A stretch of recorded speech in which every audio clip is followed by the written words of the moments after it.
Welcome guys to another episode of Bed Wars. Now, it has occurred to me that it's almost a year since Techno's passing was announced, and I thought maybe I can make a small little tribute video to commemorate him and what he's done for us.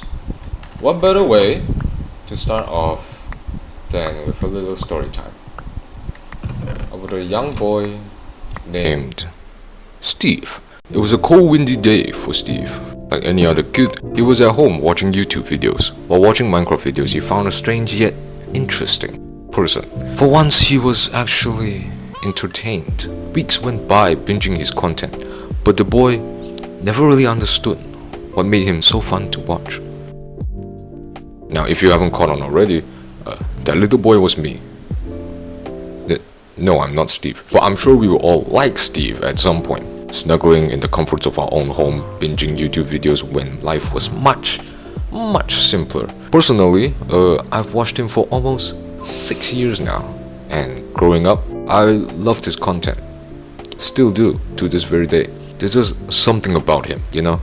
His portrayal of skills in a block game while nonchalantly telling dumb stories. His personality, his way of entertaining us while constantly selling out his own merchandise. The way he interacts with the community. But what I find to be the one above all is his approach to life itself. Do you still remember his smaller achievements? Winning a $100,000 duel against one of the greatest players of all time, dominating multiple Minecraft competitions, participating in the largest Minecraft community event, stapling himself as one of the most influential online personalities, and stuff like that. Obviously, those are all crazy, but what I find interesting is what he did to get there. No matter how heavy the event may weigh, or how little it may matter, he just gives us this feeling of have you ever noticed? Despite how messy or overwhelming the situation may be, he somehow could still remain so in character, turning some turmoil into the funny merch shoutout. The fact he could remain so still and optimistic while strategically make light out of any situation given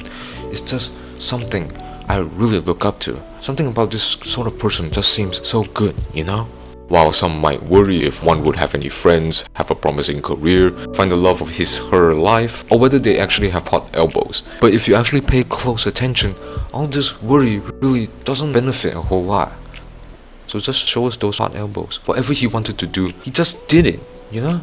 Whatever comes out of it doesn't matter anyways. Well, not to say that it entirely doesn't matter, but what matters the most is that he does his best. Despite the potential consequences, lack of motivation, the circumstances, he just kept going. Even if all odds were against him, he never stayed down, but adjusts appropriately, got back up, and does what he can.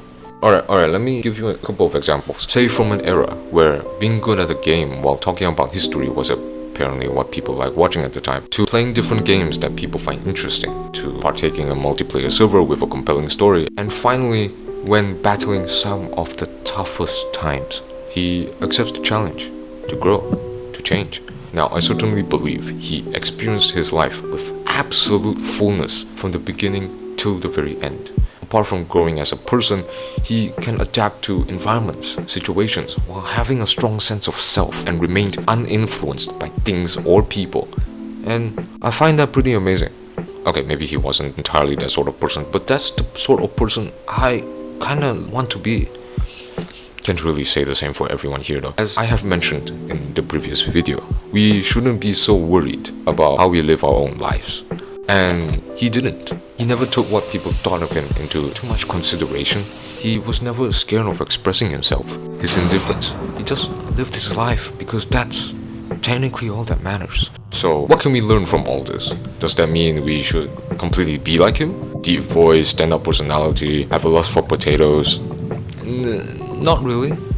It's not really about who he is today, but how he reciprocated his life's revenge to become who he is today. And boy, he reciprocated perfectly. I'm sure there's plenty about his life we can definitely learn a thing or two from. A guy who doesn't let messy situations turn him into a monster. A guy who can differentiate his actions and the results. A guy who maintained his composure and discipline despite the fortunes and misfortunes. A guy who can dissociate his own internal struggles from reality. And a guy who acts instead of complains.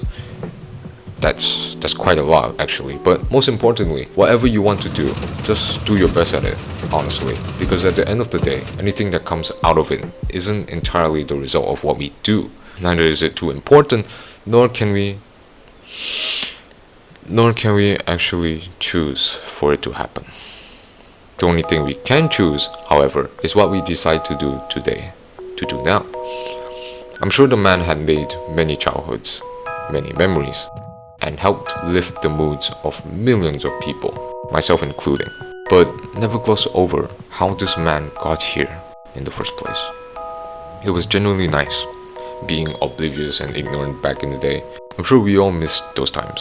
But at some point, reality will slap us a couple of times, and we will start to wake up, grow up, take life into our own hands. So while doing so, I feel it's best to first learn a bit from how he lived his life, how he managed to achieve all of this, how he dealt with every opportunity so we could apply them, practice them, to achieve our own goals, chase our own dreams, live our own lives, savor our own moments, but most importantly, write our own legacy. Although we may be able to watch his older stuff today, there will never be new content. And that's what happens when people leave. We can no longer hear them speak today. We can no longer enjoy their company here. We can no longer watch them grow. We can no longer watch them entertain us. Now, there's actually a quote and it really stuck with me. As far as I can tell, it was originally from the Salah movie, but I heard it from a lyric from The Emperor's New Clothes. Heroes always get remembered, but legends never die. And from all of us, I can firmly say, Technoblade, we love you, and we miss you.